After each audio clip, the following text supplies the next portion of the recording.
An Ibni Umar radhiyallahu anhuma qala akhadha Rasulullah sallallahu alaihi wasallam bimankibi faqala kun fid dunya ka'annaka gharibun aw 'abiru sabilin.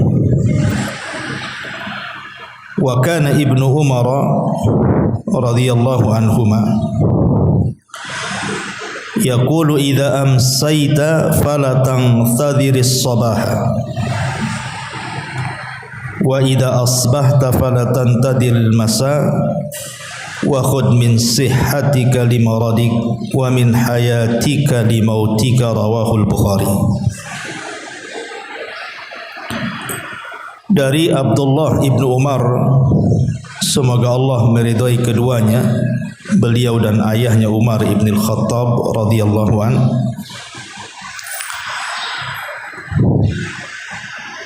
Beliau berkata, Rasulullah sallallahu alaihi wasallam satu hari pernah memegang kedua pundakku seraya bersabda, jadilah engkau di dunia ini seperti orang asing ataupun seperti musafir. Kemudian Ibnu Umar radhiyallahu anhu berkata, jika engkau berada di sore hari, jangan menunda-nunda datangnya pagi hari.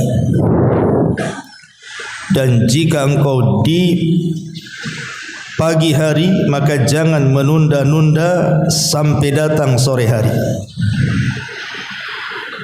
Pergunakanlah masa sehatmu sebelum sakitmu dan masa hidupmu sebelum kematian.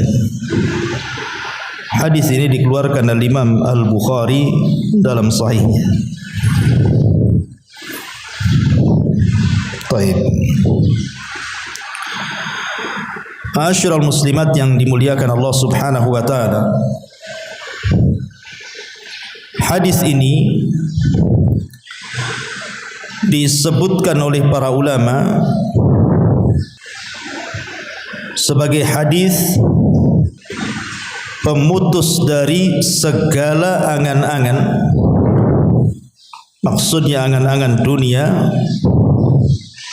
dan seseorang diingatkan dengan dekatnya kematiannya. Dalam sebuah hadis dari Abdullah ibn Mas'ud radhiyallahu anhu, khattan Nabi sallallahu alaihi wasallam khattan murabba'an. Jadi satu hari Nabi sallallahu alaihi wasallam itu pernah menggaris sebuah garisan, kemudian menggambar dalam bentuk persegi empat. Rasul pernah menggaris sebuah garisan, kemudian menggambar dalam bentuk persegi empat. Kemudian wa khatta khattan fil wasati kharijan minhu. Lalu setelah beliau menggambar persegi empat itu, beliau menggariskan sebuah garis di dalam persegi empat itu yang menjorok keluar. Jadi ini gambar persegi empat, kemudian digaris lagi keluar situ. Kemudian wa khatta khututan sigharan ila hadha alladhi fil wasati min janibihi alladhi fil wasati wa qala hadha al insan wa hadha ajaluhu muhitum bi. Kemudian Nabi sallallahu alaihi wasallam di tengah-tengah kotak tersebut menggaris lagi dengan garisan-garisan kecil yang banyak. Kemudian beliau bersabda, garis di tengah ini adalah ibarat seorang manusia yang dikelilingi oleh persegi empat itu maksudnya ajalnya yang mengelilinginya. Adapun garis-garis itu adalah angan-angannya. Kata Nabi SAW, wa hadzal ladzi huwa kharijun amalu. Adapun garis-garis kecil yang banyak itu diibaratkan sebagai angan-angannya. Maksudnya apa? Nabi SAW dalam hadis Abdullah bin Mas'ud ini mengatakan, ketika menggambar persegi empat, kita ini berada dalam kotak itu, dan kotak itu artinya ajal yang mengelilingi manusia, di mana manusia tidak mungkin keluar dari kotak itu. Artinya manusia tidak mungkin lari dari ajalnya. Adapun garis-garis kecil yang keluar dari kotak itu adalah angan-angannya.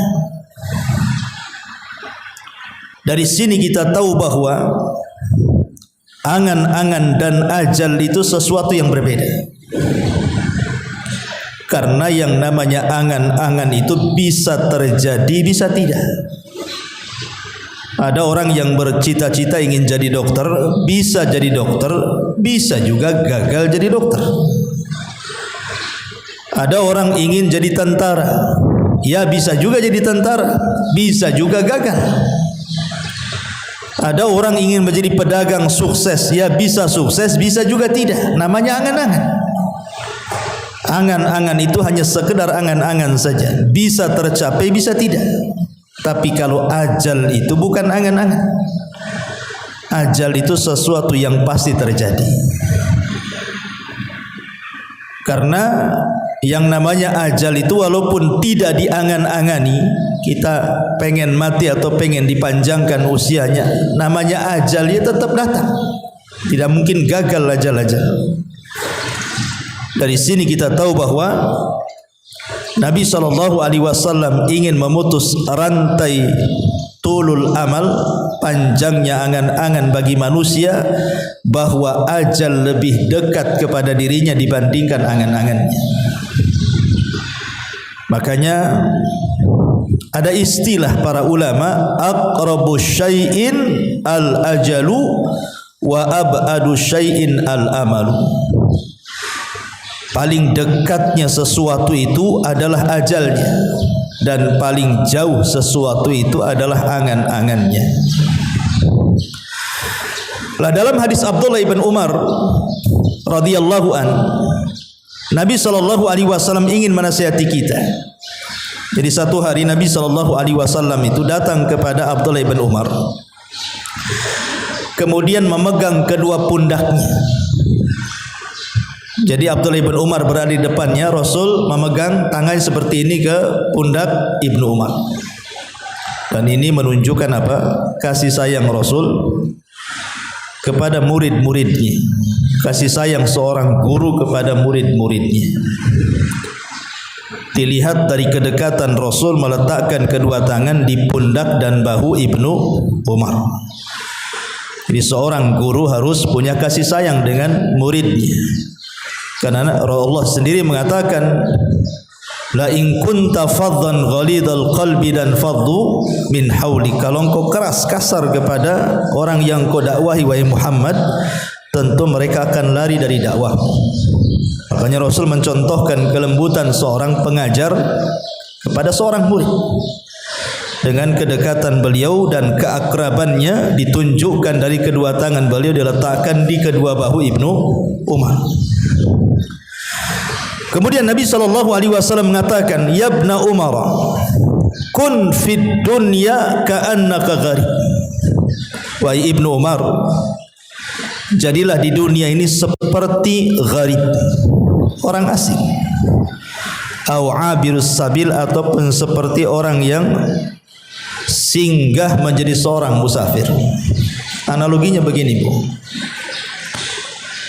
Kalau ibu tidak pernah singgah di Batam, anggaplah sebagian ibu ada yang dari Jawa, dari Sumatera, Padang, atau dari daerah manalah sebutkan, tidak pernah ke Batam.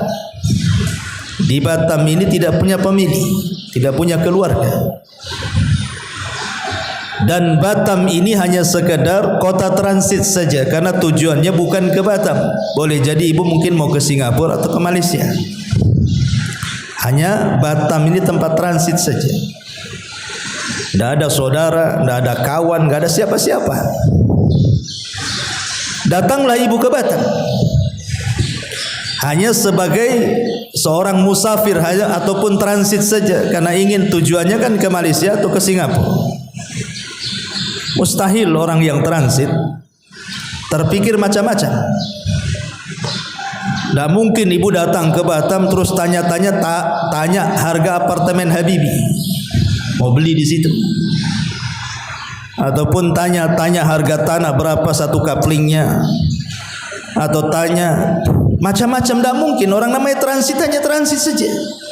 Umumnya orang transit itu tak mungkin tanya-tanya, karena dia tidak lama di situ, hanya singgah pergi lagi, karena harus melewati Batam masalahnya.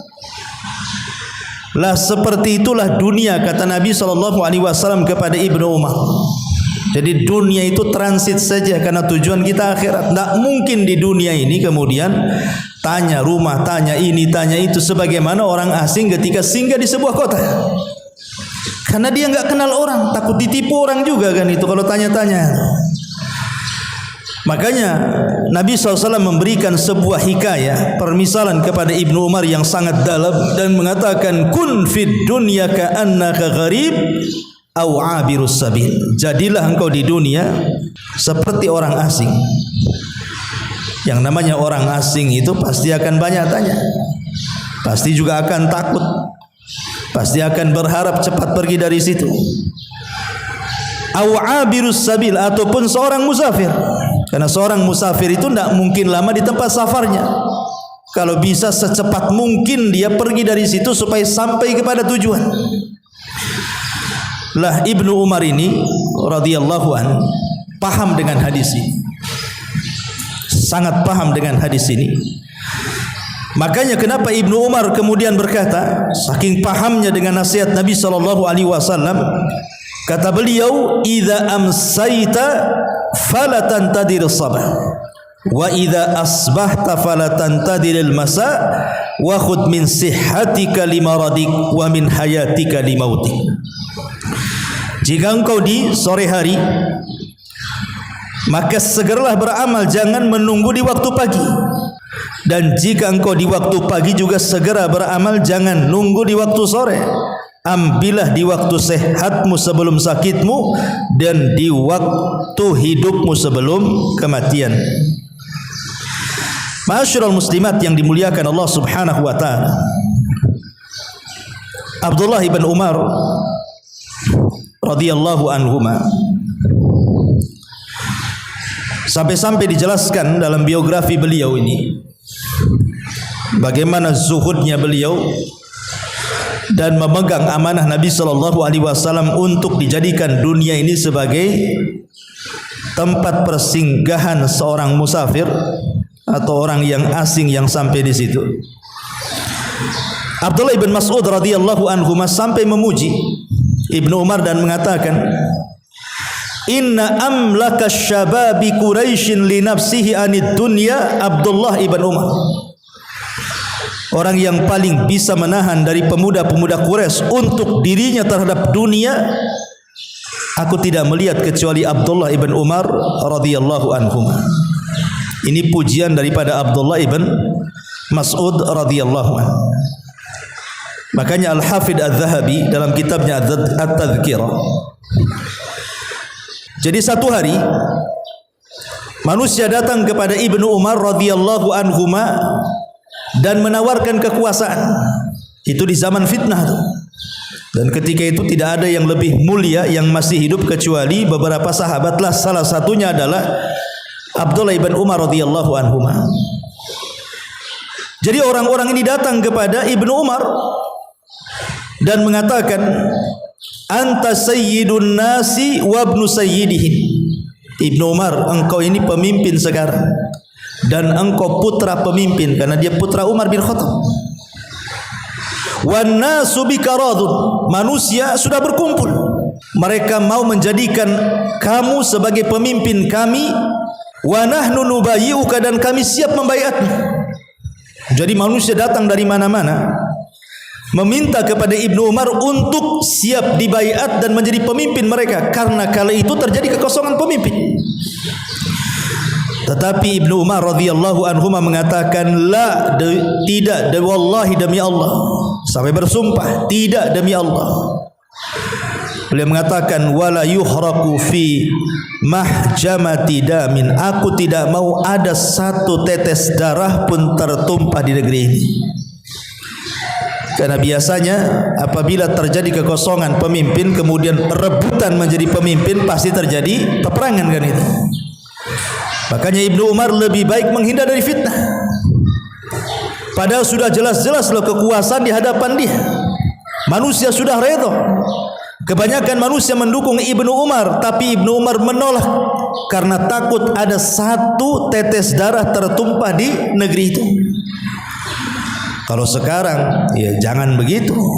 Sekarang pilih saya, jangan pilih dia. Saya paling hebat, dia tidak hebat. Bahkan bayar buzzer lagi kan, untuk memenangkan supaya menjadi pemimpin. Karena di zaman sekarang ini sudah hilang zuhud masalahnya. Zuhud yang hilang itulah maka mengakibatkan seseorang itu akhirnya rakus dengan kekuasaan. Dan ini tahu salah satu daripada serapan nasihat Nabi SAW kepada Ibnu Umar. Maka Ibnu Umar betul-betul mempraktikkan sampai urusan kekuasaan saja dia lari, tidak mau, karena dia tahu tanggung jawabnya seperti apa. Ma'asyiral muslimat yang dimuliakan Allah Azza wa Jalla, sampai satu hari disebutkan dari Samir Ar-Riyahi, dari bapaknya, dia mengatakan, jadi Ibnu Umar radhiyallahu anhu ini satu hari syariba ma'an, dia meminum air yang sangat dingin sekali, air mineral yang sangat dingin diminum oleh Ibnu Umar. Fabaka fashtadda buka'u, tiba-tiba Ibnu Umar menangis dan semakin menjadi tangisannya. Faqila lahu, dikatakan kepada Ibnu Umar, wa ma yubkika ya Ibnu Umar, apa yang membuat anda menangis wahai Ibnu Umar? Maka Ibnu Umar mengatakan, tadzakartu ayatan fi kitabillah, karena aku teringat satu ayat dalam Al-Quran. Wahila bainahum wa baina ma yashtahun, fa'araftu anna ahlan nar la yashtahuna syai'an syahwatuhumul ma, wa qad qala Allah azza wa jalla afidu alaina minal ma au mimma razaqakumullah. Karena Ibnu Umar teringat dengan permintaan penduduk neraka kepada penduduk sorga dan mengatakan, berilah kepada kami setetes air atau makanan yang Allah rizkikan kepada kalian. Dan ini permintaan terakhir penduduk neraka di dalam neraka. Karena permintaan mereka, pertama mereka minta kepada Allah Subhanahu wa taala agar dikeluarkan dari neraka. Tetapi Allah Subhanahu wa taala justru tidak mengajak bicara penduduk neraka. Allah katakan, wala yukallimun, jangan kau bicara denganku. Sampai-sampai Abdullah ibn Amr ibn As radhiyallahu anhuma mengatakan, Allah tidak bicara dengan penduduk neraka itu 2 kali umur dunia. Kemudian yang kedua, karena Allah Subhanahu wa taala tidak mau bicara kepada penduduk neraka, maka penduduk neraka meminta kepada malaikat Malik, wazanatun nar, penjaga neraka, agar Allah mewafatkan mereka saja, matikan saja mereka.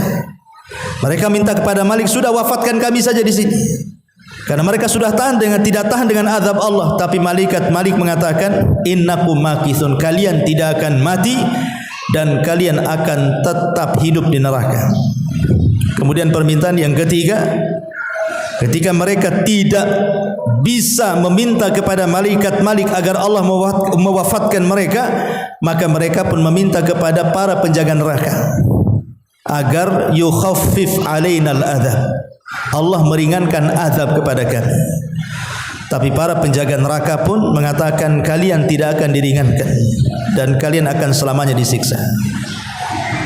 Ketika kemudian mereka tidak sanggup memberikan meminta kepada para penjaga neraka yang lainnya, barulah mereka melirik kepada penduduk surga dan mengatakan, an afidu alaina minal ma au mimma razaqakumullah, berikan kepada kami setetes air atau makanan yang Allah rizkikan kepada kalian. Tapi penduduk surga pun menolak dan mengatakan, innallaha harramahu ma'alal kafirin, Allah haramkan keduanya, maksudnya minuman dan makanan, kepada orang-orang kafir. Maka gagallah 4 permintaan penduduk neraka ini. Lah Ibnu Umar ketika membacakan ayat ini, an afidu alaina minal ma au mimma razaqakumullah, dia menangis. Dan sejak itulah dia hilang kecintaannya kepada dunia dan tumbuh kerinduannya kepada akhirat. Dan itu bentuk bagaimana Ibnu Umar paham dengan nasihat Nabi SAW. Hendaklah dia menjadikan dunia sebagai tempat safar atau orang asing. Makanya kalau kita lihat biografi Ibnu Umar itu, Ibnu Umar ini beliau tidak pernah makan kecuali ada orang yatim ataupun orang miskin yang menemani dirinya. Kalau tidak ada anak yatim, tidak ada orang miskin, dia tidak akan makan. Jadi makannya itu bersama orang fakir dan orang miskin. Kalau tidak ada orang fakir miskin, dia akan makan dia. Dan itu menunjukkan apa? Zuhudnya beliau. Dari sini kita paham kalau sedikit menggali biografi Ibnu Umar radhiyallahu anhuma, Ibnu Umar sangat memahami nasihat Nabi SAW. Baik kita kupas sedikit isi daripada hadis Nabi SAW. Di sini Nabi SAW mengatakan nasihat kepada Ibnu Umar, kun fid dunya ka'annaka gharib aw abirus sabil. Jadilah wahai Ibnu Umar, engkau ini seperti orang asing ataupun orang yang lewat di sebuah tempat kemudian singgah dan berlalu dari situ, alias musafir. Isa bin Maryam alaihi salatu wassalam pernah menasihati tentang masalah dunia. Apa kata Isa bin Maryam? Isa bin Maryam mengatakan, u'buruha wa la ta'muruha. U'buruha wa la ta'muruha. Dunia ini hendaklah kalian lewati dan jangan kalian makmurkan di dalamnya. Kata Isa bin Maryam, dunia ini cukup dilewati, tidak perlu dimakmurkan di dalamnya. Karena kita hanya lewat saja. Buat apa dimakmurkan? Waktu, tenaga, biaya kita habiskan di dunia sehingga ketika datang kematian semua ditinggalkan. Makanya kata Isa, lewati, jangan dimakmurkan. Kenapa demikian? Al-Imam Ibnul Qayyim rahimahullahu ta'ala mengatakan, muhibbud dunya la yanfaku min thalathin. Pecinta dunia ini tidak lepas dari 3 perkara. Orang kalau cinta dunia pasti tidak lepas dari 3 perkara, kata Ibnu Al-Qayyim rahimahullahu ta'ala. Apa itu? Hammun lazimun wa ta'abun daimun wa khasratun la yanqadi. Yang pertama, kegelisahan yang terus menerus. Yang kedua, kecapean dan keletihan yang tidak berujung, dan penyesalan yang tidak pernah berhenti. Yang pertama, kesedihan dan kegelisahan yang terus menerus. Yang kedua, kecapean dan keletihan yang berkelanjutan. Dan yang ketiga, penyesalan yang tidak pernah berhenti. Inilah dunia. Coba kita perhatikan. Dunia ini lebih banyak membuat sedih dibandingkan senang. Cobalah perjalanan ibu dari kecil, bagaimana ibu rasakan sejak kecil itu, senang atau tidak? Kemudian setelah menginjak remaja, kemudian dewasa, kemudian menikah, kemudian punya anak, rasanya lebih banyak sedih dibandingkan bahagia. Dan kesedihan itu selalu lewat apabila datang kebahagiaan, datang lagi kesedihan, kayaknya enggak pernah berujung. Kemarin saja baru tertawa, hari ini pula sudah menangis. Kemarin baru bahagia, hari ini pula sudah gundah gulana. Begitu juga capek letih. Siapa yang tidak capek di dunia ini? Stres, Bu. Mikir macam-macam kan, mikir itu. Mikir pengen punya rumah, pengen punya tanah, pengen punya uang, pengen punya baju, tas, macam-macam orang di dunia ini. Dan itu kan tidak ujug-ujug ada kan, harus mencari, lelah letih. Kadang-kadang nekan pula suaminya untuk membelikannya, padahal dia tahu kemampuan suaminya seperti apa. Ya karena dunia ini melelahkan. Ujung-ujungnya penyesalan. Kenapa? Karena sudah dikumpul-kumpul pun ditinggalkan. Makanya ada istilah hakikatud dunya at-tajmi'u wat-tafriqu. Hakikat dunia itu ibu kumpul-kumpulkan sudah banyak, ibu tinggalkan. Ibu tinggalkan. Berapa banyak coba orang-orang yang sudah kaya sukses itu akhirnya meninggal dunia kan? Dia kan gak mungkin berpikir besok akan mati. Tidak ada orang yang mereka rakus dengan dunia itu berpikir besok akan mati. Gak mungkin, mustahil. Tetapi namanya kematian itu pasti sebuah kelaziman. Makanya di sini Imam Ibnul Qayyim mengatakan, hammun lazimun wa ta'abun daimun wa hasratun la tanqadi. Masyarul muslimat yang dimuliakan Allah Azza wa Jalla, kalau kita melihat sedikit kisah para sahabatnya, Abu Dzar Al-Ghifari radhiyallahu anhu.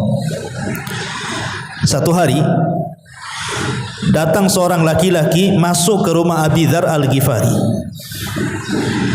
Maka pandangan orang ini melihat di sekeliling rumah Abu Dzar Al-Ghifari. Pasti ibu kalau punya rumah kan minimal teras depan itu, ruang tamu kan pasti dihiasi, bukan?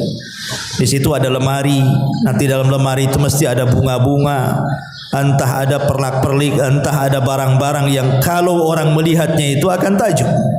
Kursinya pun yang bagus, mejanya yang bagus, toplesnya yang bagus, sampai warna riasnya pun harus cantik kan gitu. Orang kalau punya rumah pasti yang pernah dihiasi pertama kali ruang tamunya. Lah orang ini masuk melihat di sekeliling rumah Abu Dzar Al-Ghifari radhiyallahu anhu. Fata'ajjab, dia pun heran. Kemudian mengatakan, ya Abu Dzar, aina mata'ukum? Wahai Abu Dzar, kok rumah ini kosong?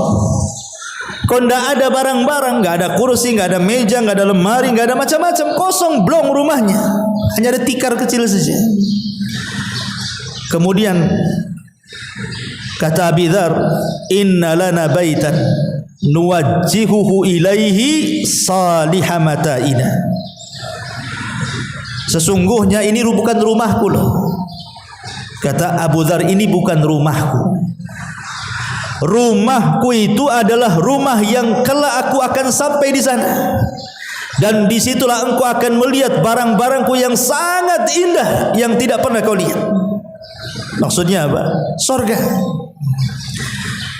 Jadi Abu Dzar Al-Ghifari mengingatkan kepada orang ini bukan rumahku, rumahku di sana. Kalau di sini engkau tidak melihat barang-barang yang indah, nanti lo di sana aku akan melihat. Kemudian kata Abu Dzar Al-Ghifari radhiyallahu anhu mengatakan, innahu la budda laka min mata'in ma dumta hahuna. Kemudian orang ini ngomong sama Abu Dzar, Abu Dzar, ya paling tidak adalah barang-barang yang kau bisa nikmati selama kau berada di sini dan belum pindah ke sana. Masa nggak ada sama sekali? Kan kamu masih hidup di sini, belum hidup di sana, gitu maksudnya. Maka Abu Dzar dengan tegas mengatakan, inna sahibal manzil la yada'una fihi. Sesungguhnya pemilik rumah ini tidak mungkin meninggalkan barang-barang yang harusnya ada di sana diletakkan pula di sini. Saya tidak mau. Maunya saya semua yang ada di sini ada di sana. Dan ini menunjukkan apa?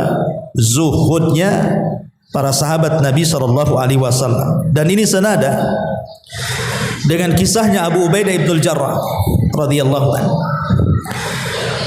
Jadi Umar radhiyallahu anhu ketika menjadi khalifatul Islam sepeninggal Abu Bakar Siddiq radhiyallahu anhu mengerahkan pasukan untuk membebaskan Baitul Maqdis dalam perang Qadisiyah. Lah ketika itu pemimpin perang adalah Abu Ubaidah ibnul Jarrah menggantikan Khalid ibn Walid. Jadi ketika Baitul Maqdis ini sudah dikuasai kaum muslimin dan kunci Baitul Maqdis siap diserahkan kepada Amirul Mukminin Umar bin Khattab, Abu Ubaidah menyurati Umar agar datang dari Madinah ke Syam untuk mengambil kunci Baitul Maqdis. Karena syaratnya yang mengambil kunci itu adalah Umar, pemimpin kaum muslimin. Berangkat Umar dari Madinah menuju Syam. Sebelum kemudian Umar tertuju kepada Baitul Maqdis, dia ingin melihat kondisi rumahnya Abu Ubaidah, tenda perangnya itu.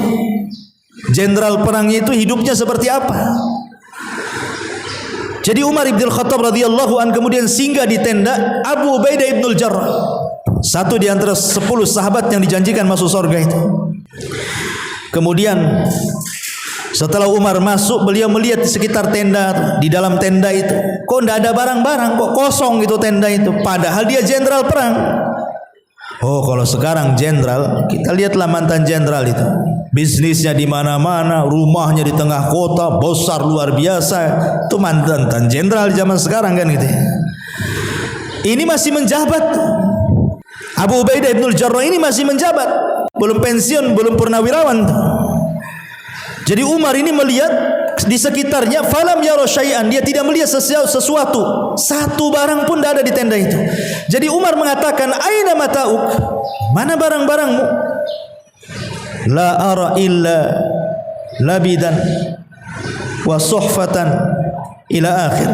Aku tidak melihat kecuali hanya benda-benda yang tidak ada harganya. Hanya mungkin piring untuk makan, gelas untuk minum gitu. Kemudian Umar bin Khattab radhiyallahu mengatakan, anta amir, engkau ini pemimpin, ya minimalnya adalah barang-barang mewah. Namanya perang itu kan ada harta rampasan perang kan itu. Apalagi yang diserbu ini bukan negara miskin, yang diserbu ini negara Kisra, negara kaya adidaya, otomatis kan kekayaannya banyak itu. Kalau menang dapat harta ghanimah itu kan macam-macam, emasnya, peraknya, ya kasur empuknya, ya barang-barang mewahnya, barang-barang megahnya kan mesti dapat lah kan, tidak mungkin tidak. Kok tidak ada di tenda itu barang-barang berharga sedikit pun.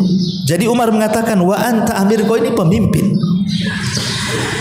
Kemudian Umar bin Khattab radhiyallahu an meminta kepada anak buahnya, kepada para prajurit, datangkan makanan yang biasa dimakan pemimpin kalian. Maksudnya Abu Ubaidah ibnul Jarrah. Apakah okelah di tendanya tidak ada barang-barang yang berharga, boleh jadi mungkin makanannya spesial. Ya, mungkin makanannya spesial yang luar biasa gitu. Kalau di zaman sekarang ya makanan-makanan mahal lah gitu. Rupanya ketika didatangkan makanan itu adalah makanan yang biasa dimakan para prajurit. Jadi nggak ada bedanya, prajurit makan itu, dia juga makan itu. Nggak ada bedanya antara jenderal dan pasukannya. Dari situlah kemudian Umar bin Khattab fabaka, beliau pun menangis. Faqala, dan dia mengatakan kepada Abu Ubaidah, khayyaratna dunya ghairaka ya Aba Ubaidah.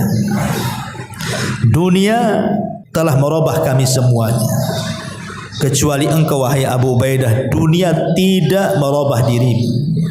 Kami semua dirubah dunia kecuali engkau. Ini yang ngomong bukan orang biasa loh, Umar bin Khattab radhiyallahu anhu. Kalau sudah Umar yang ngomong, ya memang Abu Ubaidah itu seperti itu kan gitu. Karena pujian Umar tidak mungkin sembarang orang dia mengatakan seperti itu. Makanya Umar mengatakan, ghayyaratna dunya, dunia sudah merubah kami. Illa anta ya Aba Ubaidah, kecuali engkau wahai Abu Ubaidah, dunia sama sekali tidak berubah. Itulah makna, karena Abu Ubaidah sangat paham hadis Nabi sallallahu alaihi wasallam dalam sebuah hadis, mali walid dunya, mali walid dunya. Kata Nabi sallallahu alaihi wasallam, apalah aku dengan dunia ini?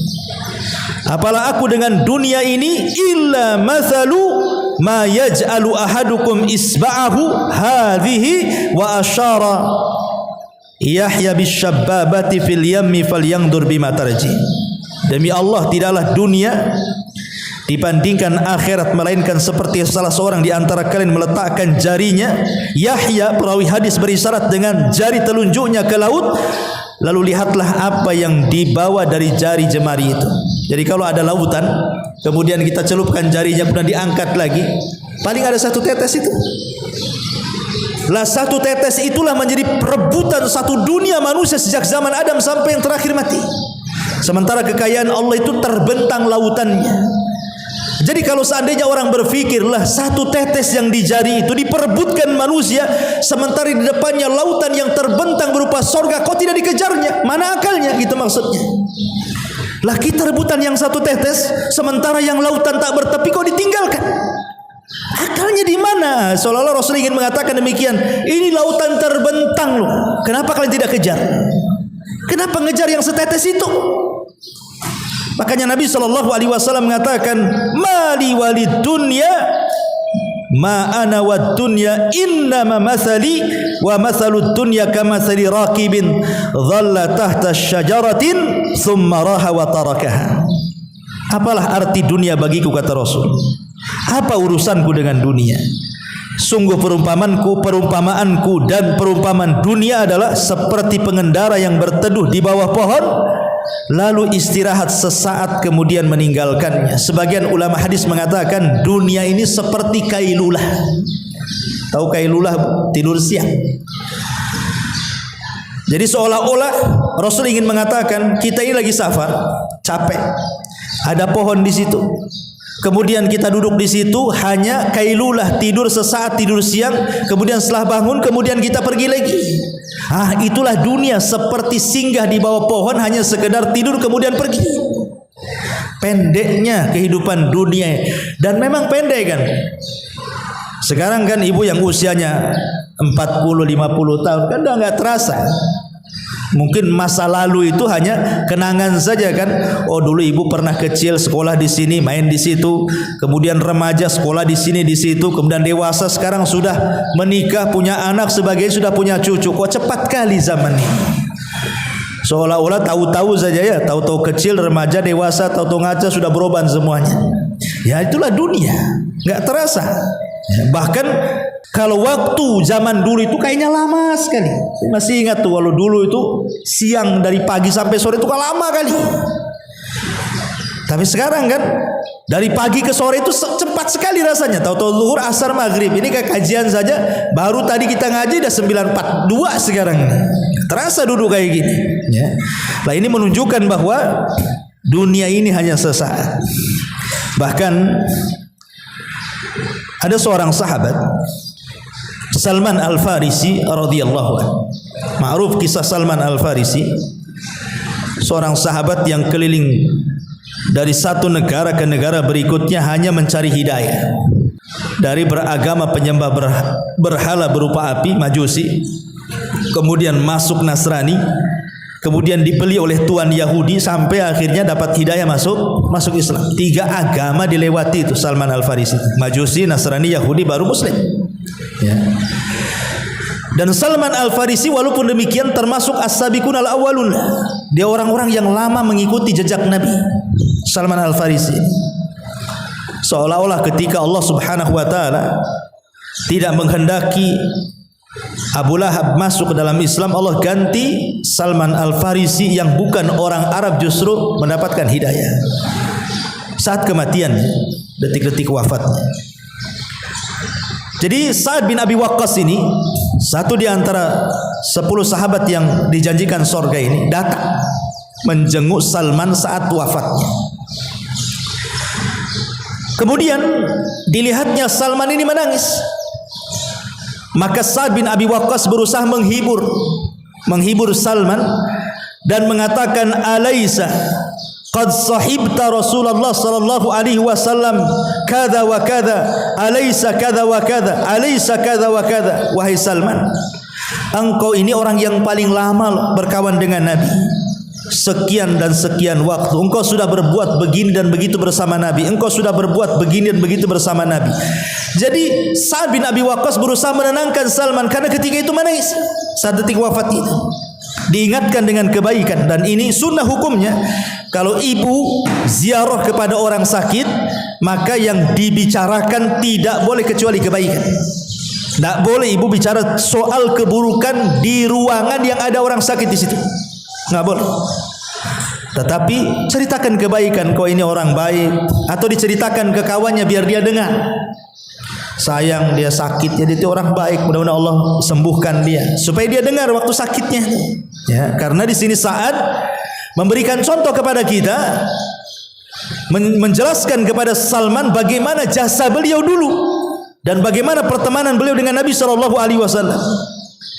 Qala Salman, tapi Salman mengatakan, dia mengatakan, ma'abki wahidatan minal isnain. Aku bukan menangis karena satu di antara dua perkara. Kata Salman, aku menangis bukan karena satu di antara dua perkara. Kemudian Salman mengatakan, ma'abki dhannan lid dunya wala karahiyatan lil akhirah. Demi Allah aku mati bukan karena aku terikat dengan dunia. Aku tidak mau meninggalkan dunia, bukan itu. Bukan pula aku membenci akhirat. Karena orang mati itu cuma dua nih. Kenapa orang itu kemudian saat kematiannya sulit, sehingga kemudian terkadang di antara mereka itu harus koma berbulan-bulan, bertahun-tahun. Ada Allah siksa seperti itu orang. Gak mati-mati. Ada orang koma bertahun-tahun itu. Boleh jadi karena dipersulit kematian. Kan ada orang yang mati itu ketika berwasiat, yang diwasiatkan itu urusan dunia, padahal dia akan berpisah dengan dunia. Aneh. Tolong jaga tanah tanah bapak, tolong jaga tanah ini, tanah itu, ini perusahaan, tolong jaga. Dia sendiri akan berpisah dengan perusahaannya itu, dengan tanahnya. Masih juga berwasiat dengan dunia, kan akalnya hilang tuh. Oh, dia mau berpisah dari dunia, kok wasiat dengan dunia pula. Kecuali kalau wasiatnya kebaikan, tolong nah ini sepertiganya wasiatkan, kasihlah untuk masjid, kasihlah untuk anak yatim, jelaskan gitu ya. Tapi ada sebagian orang tidak berpikir ke situ, sehingga terjadilah karahiyata lil mauti, benci kematian dan benci akhirat. Kata Salman, aku menangis bukan karena takut meninggalkan dunia atau benci dengan akhirat. Walakin, kata Salman, akan tetapi, walakin Rasulullah sallallahu alaihi wasallam ahida alayya ahdan. Dulu Rasul pernah berjanji kepadaku dan aku pernah berjanji kepadanya. Aku khawatir janji yang pernah aku berikan atau Rasul SAW janjikan kepadaku, aku tidak bisa menepatinya. Kemudian dia mengatakan, fama arani illa qad ta'addaitu, dan aku tidak pernah melihat pada diriku kecuali aku sudah melampaui janji itu. Aku belum bisa menepati janji yang dijanjikan Rasul kepadaku. Lah saat ini mendengar Salman mengatakan seperti itu, heran. Jangan-jangan Rasul juga pernah janji kepada dia dan dia belum melaksanakannya. Jadi saat ini mendesak kepada Salman, wa ma'ahida ilaika, apa yang dijanjikan Rasul kepadamu wahai Salman? Jangan-jangan aku juga sama gitu ya. Maka Salman Al-Farisi radhiyallahu an mengatakan, annahu yakfi ahadakum mithlu zadir raqib wala arani illa qad ta'addaitu wa ma anta ya Sa'ad fattaqillah idza inda hukmika wa idza hakamta wa inda qasamika idza qasamta wa idza hammika idza hamamta. Kata Salman Al-Farisi radhiyallahu an, Rasul dulu pernah berjanji kepadaku agar engkau wahai Salman menjadikan kehidupan dunia ini dalam berjalan di atas dunia ini mithlu zadir raqib. Ambillah perbekalan secukupnya seperti seorang musafir berbekal. Ibu kalau berbekal safar, tidak mungkinlah rumah dibawa. Macam mana bawa rumah? Walaupun punya kendaraan, tidak semua orang itu bawa kendaraannya kan. Ibu mau safar ke Jawa, punya mobil bagus di sini. Ada sebagian kita yang bawa, ada sebagian kita yang tidak bawa kan. Malas pula mau bawa mobil, bagus dia charter di sana. Ya. Dan tidak mungkin juga ibu bawa beras, bawa bumbu-bumbu dapur kan itu. Yang penting bawa ATM isinya uang semua. Artinya kan orang kalau mau safar itu kan dia pasti cari yang ringan. Makanya kalau orang cerdas dalam safar itu, dia tidak mau bawa koper banyak-banyak kan. Ngapain bawa koper banyak-banyak kan itu. Bagus beli pakaian di jalan. Ya, pulang bawa oleh-oleh jadinya ya kan. Kalau bawa koper banyak-banyak, bawa oleh-oleh di sana tak jadi beli. Pulangnya aja sekoper itu yang kita bawa kan. Pasti orang kalau safar itu dia cari yang paling ringan tuh. Kalau bisa jangan nenteng lah, nenteng dompet saja. Karena sekarang ini safar dimudahkan, mau makan tinggal makan, mau beli pakaian tinggal beli, di mana saja pun ada pasar gitu. Artinya bahwa Rasul ingin mengatakan, kalau engkau menjadi seorang musafir, maka ambillah perbekalan secukupmu, lah itulah dunia. Ambillah perbekalan secukupnya di dunia untuk akhiratmu. Lah kata Salman Al-Farisi, wala arani illa waqad ta'addaitu, dan aku tidak pernah melihat pada diriku kecuali aku sudah melampaui janji itu. Adapun kau wahai Sa'ad, mumpung kau masih hidup, bertakwalah kepada Allah dalam hukummu apabila engkau berhukum, dalam pembagianmu apabila engkau membagi, dalam cita-citamu apabila engkau bercita-cita. Dari kisah tiga sahabat ini radhiyallahu anhum menunjukkan bagaimana mereka mengajarkan kepada kita tentang pentingnya zuhud dan tentang bahayanya panjang angan-angan. Inti daripada nasihat-nasihat para sahabat ini bahwa di sini ada faedah tentang pentingnya zuhud dan pentingnya seseorang itu untuk tidak memperpanjang angan-angan. Kenapa demikian? Malik ibn Dinar, seorang ulama salaf, mengatakan, arba'un minasyaqa, ada 4 perkara termasuk kecelakaan manusia. Kalau ibu masuk dalam 4 perkara ini celaka. Kata Malik ibn Dinar rahimahullahu ta'ala, yang pertama qaswatul qalbi. Ibu kalau keras hati, ini bahaya ya, jangan keras hati. Yang kedua, jumudul aini. Ibu kalau susah menangis, susah menangis, baca Quran susah menangis, susah diingatkan akhirat juga susah menangis ya. Karena itu akibat dari keras hati kan. Kalau sudah keras hati pasti mata susah menangis ya. Tapi kalau lembut hatinya pasti mata akan mudah menangis. Kemudian yang ketiga, tulul amal, panjang angan-angan, yang berakibat kepada yang terakhir wal hirsu ala dunya. Dari panjang angan-angan itulah akhirnya seseorang rakus terhadap dunia. Sudah tidak kenal mana halal mana haram, yang penting dapat dunia. Ini kata Malik ibn Dinar, 4 perkara kalau ada pada hidup manusia celaka dia. Hatinya keras mengakibatkan susah menangis, otaknya panjang angan-angan dunia, berakibat dia pun rakus terhadap dunia tanpa menyaring apakah dunia yang diambilnya halal ataukah haram. Makanya kata ulama, kalau ingin sembuh dari tulul amal, panjang angan-angan, lakukan 2 perkara. Kalau orang ingin sembuh supaya tidak terlampau panjang angan-angannya, lakukan 2 perkara. Yang pertama, ingat bahwa annaka rahilun, engkau ini akan pergi dari dunia. Ingat bahwa kita ini akan pergi dari dunia. Tidak mungkin kita selamanya di dunia. Dan itu kita saksikan di sekitar kita hari-hari. Ada yang meninggal kan, ada yang bayi meninggal kita saksikan, ada yang anak remaja meninggal kita saksikan, ada yang sudah tua juga meninggal kita saksikan. Bahkan sebagian ibu mungkin ada yang memandikannya, mengkafaninya, dan kita saksikan itu. Artinya dunia ini tidak mungkin lama. Kemudian yang kedua, alaika biziaratil maqabir. Sekali-kali bagi wanita itu boleh berziarah kubur, tetapi bagi laki-laki hukumnya sunnah. Sering ziarah kubur, tapi perempuan boleh ziarah kubur, tapi sekali-kali, jangan sering. Dan inilah 2 perkara. Ingat bahwa kita tidak akan kekal di dunia, dan ingat dengan ziarah kubur bahwa saudara kita juga sudah mendahului kita dari kematian.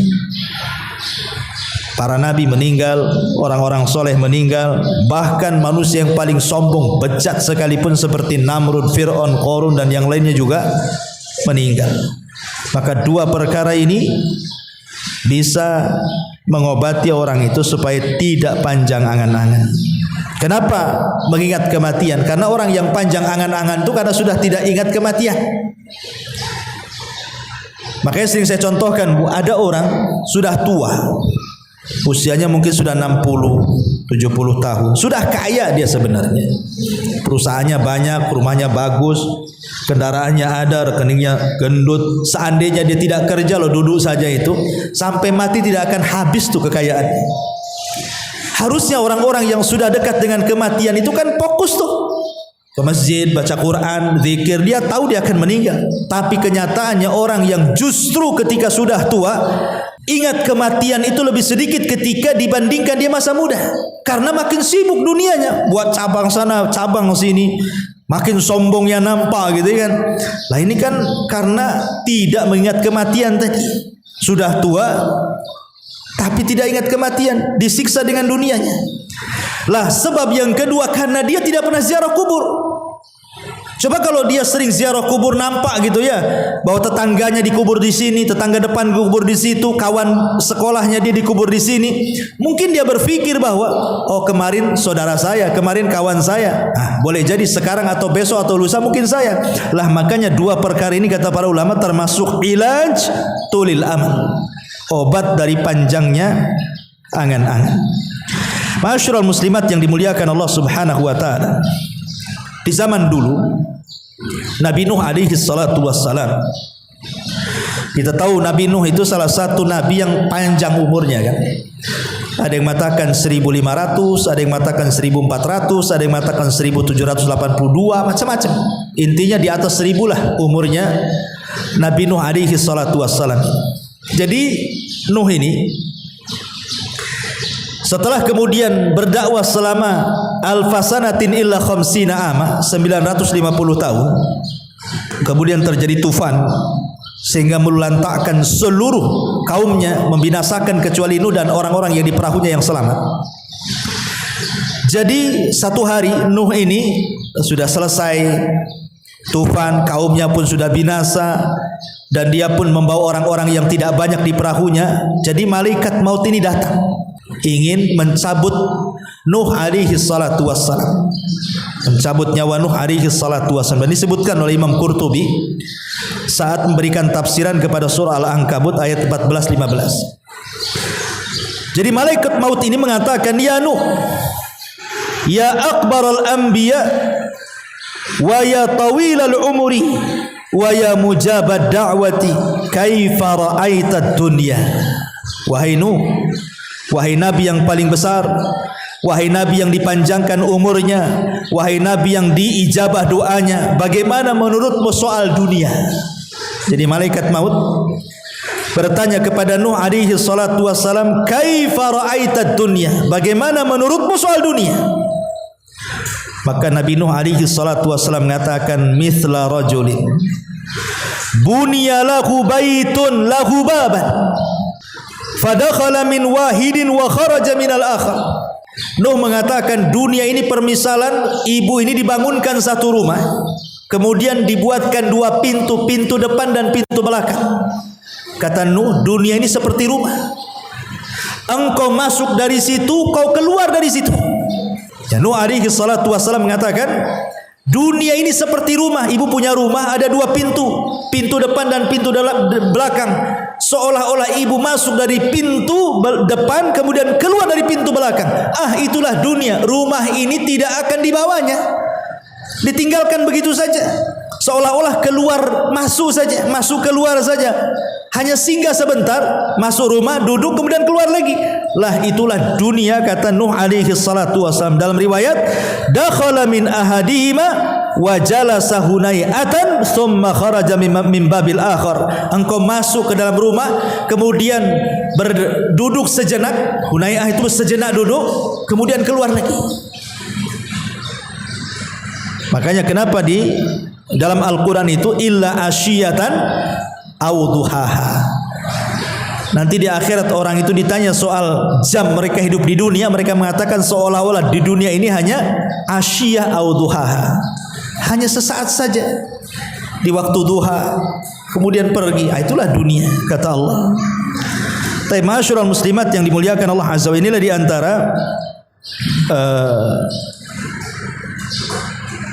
kisah-kisah sahabat Nabi SAW dan juga para nabi, nasihat terakhir dari hadis ini adalah perkataan Ibnu Umar radhiyallahu anhuma di ujung riwayat, "Idza amsayta fala tantadiris sabah wa idza asbahta fala tantadiril masa wa khudh min sihhatika limaradik wa min hayatika limautik." Ini nasihat Ibnu Umar kepada kita.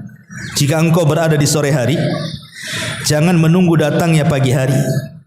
Dan jika engkau berada di pagi hari, jangan menunggu datangnya sore hari. Maksudnya, kalau pagi ini kita bisa beramal, jangan nunggu nanti sore. Pagi ini ibu bisa punya uang ingin sedekah, sudah langsung sedekahkan. Ya, pagi ini ibu bisa ingin baca Quran, ya sudah, jangan diprogram, nanti sore kan ada waktu. Kalau pagi ini ingin silaturahim ke saudara yang sedang sakit, ya sudah, segerakan hari ini berangkat. Karena belum tentu sore bisa gitu. Betapa banyak orang yang mengagendakan sesuatu ternyata tidak jadi. Tapi berapa banyak orang-orang yang tiba-tiba ada program dijalankan langsung jadi pula dia kan. Ramai-ramai kita ke rumah si Anu, ramai-ramai datang. Tapi kalau kita sore aja lah, biar kita tenang, senang, waktunya ada. Ketika sore banyak pula alasan kawan-kawan kan. Oh, tidak bisa datang, tidak bisa hadir, tidak bisa ini, tidak bisa itu, karena ini, karena itu, macam-macam kan. Makanya kenapa kemudian di sini Ibnu Umar mengatakan kalau bisa beramal di waktu pagi, jangan pula nunggu di waktu sore, ataupun sebaliknya, karena umur manusia tidak tahu. Dari sini Nabi SAW mengatakan, badiru bil a'mali sab'an. Bersegeralah kalian beramal saleh sebelum datang 7 perkara. Dan ini sudah saya jelaskan ke ibu-ibu. Apa itu? Illa hal tantadiruna illa faqran munsia. Apakah ibu harus menunggu menjadi orang fakir yang melupakan ibadah? Nah, sekarang mumpung ya walaupun tidak miskin sekali, tetapi kan cukup hidupnya. Walaupun tidak kaya sekali, tetapi cukuplah. Masih bisa lah ibu datang ke majelis taklim, masih bisa sholat duha, masih bisa berinfak walaupun tak banyak gitu kan. Kalau memang bisa lakukan, jangan sampai datang kefakiran yang melupakan. Karena orang fakir itu, ada orang fakir itu kalau diajak ibadah pikirannya tidak akan nyambung. Kenapa? Gak bisa saya datang ke pengajian. Besok saya makan apa? Ini kerjaan banyak. Kalau saya tak kerja, keluarga makan apa? Akhirnya lupa ibadah tuh. Karena kefakiran yang melalaikan tadi. Ataupun yang kedua, ghinan mutghiyah. Ketika fakir berangan-angan, nanti kalau sudah kaya ingin haji, kalau sudah kaya ingin sedekah, kalau sudah kaya ingin betul-betul bantu, tapi sudah kaya melampaui batas. Enggak ada satupun yang dibantu, haji pun tidak, umrah pun tidak mau berangkat. Ya. Ataupun yang ketiga, maradan mufsidah.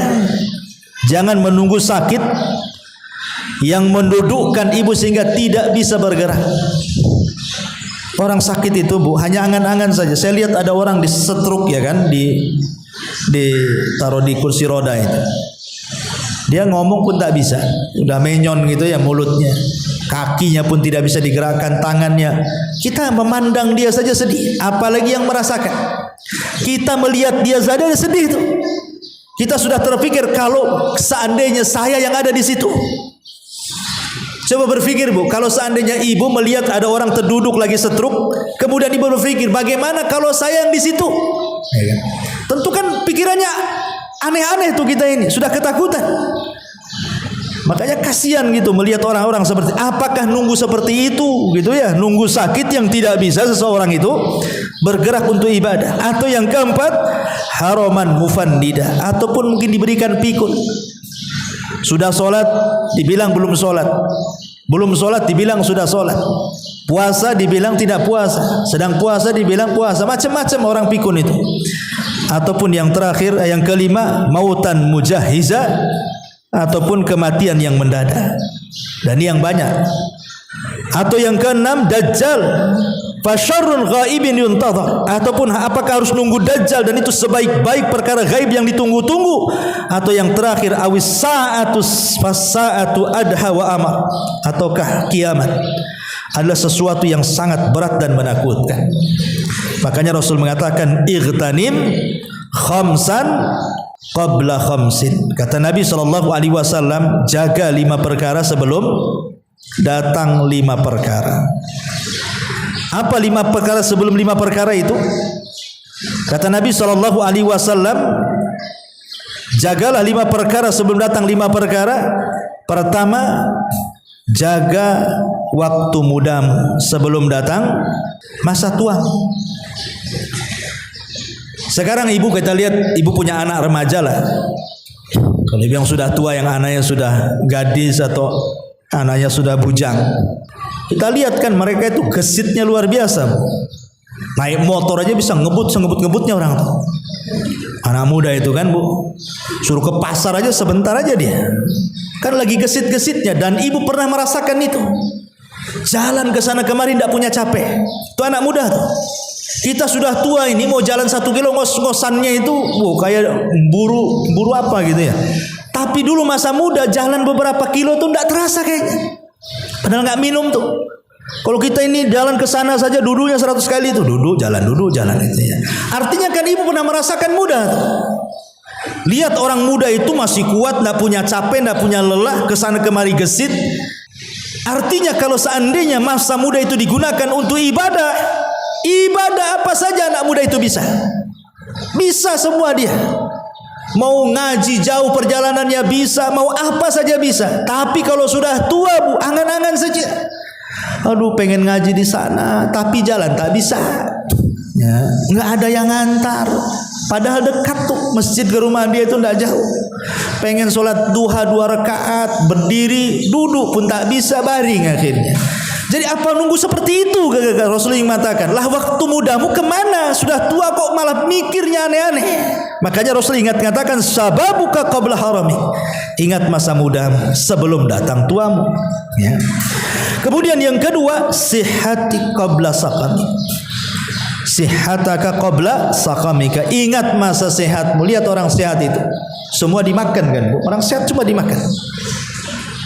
Yang kata dokter nggak boleh pun tetap aja dihantam dia, karena merasa sehat dia. Nggak boleh loh makan ini, nanti kolesterol naik. Enggak lah, bismillah saja. Orang sehat nggak peduli. Tapi kalau sudah sakit, baru terasa nih. Dikasih makanan enak depan dia, jangan. Nggak boleh dekat-dekat ini. Nggak boleh kata dokter nih. Ini kalau saya mati 3 hari mati nih katanya. Ini kalau saya makan ini habislah saya. Macam-macam kan orang. Kalau orang sudah sakit ini baru terpikir tuh. Nyesel saya makan ini, coba saya nggak makan ini, saya begini gitu ya.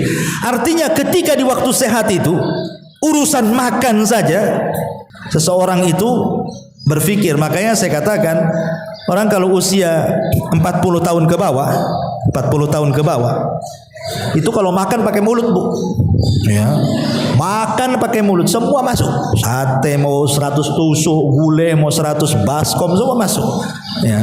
Tapi kalau 40 tahun, 50 tahun ke atas itu makan pakai otak Bu, ya kan?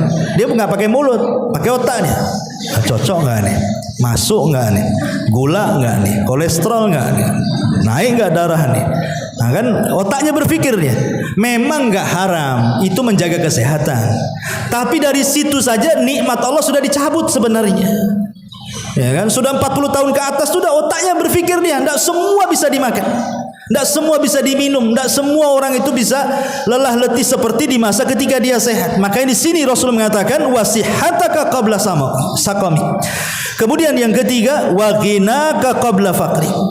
Dan masa kayamu sebelum datang kefakiranmu. Berapa banyak orang fakir menghayal, dulu saya pernah kaya, kenapa saya nggak begini, kenapa saya nggak begitu. Sekarang sudah miskin kok angan-angan.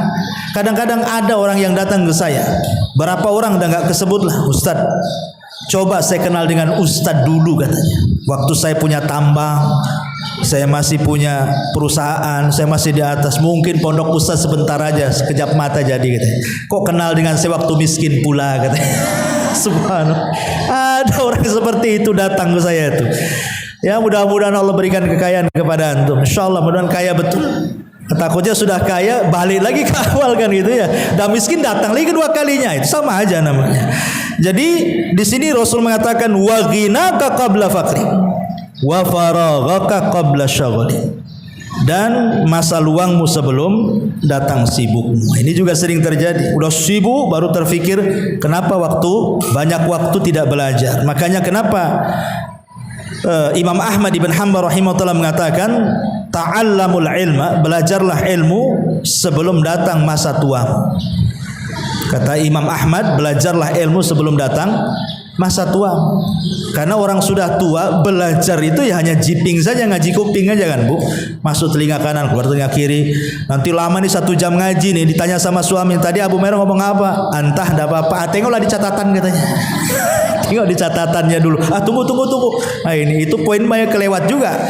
Jadi di sini menunjukkan bahwa wa faraghaka qabla syaghali. Karena kenapa dulu di masa muda mungkin ibu nih bisa ngapal? Karena kesibukannya belum banyak kan.